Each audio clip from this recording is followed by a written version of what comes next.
All right, everyone. I have my Swiss K31 I'm bringing out today. I haven't shot this in a while.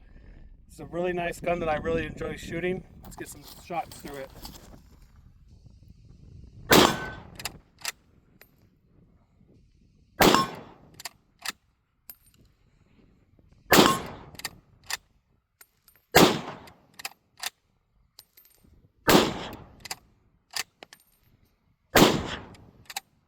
Of course, this one is a straight pull.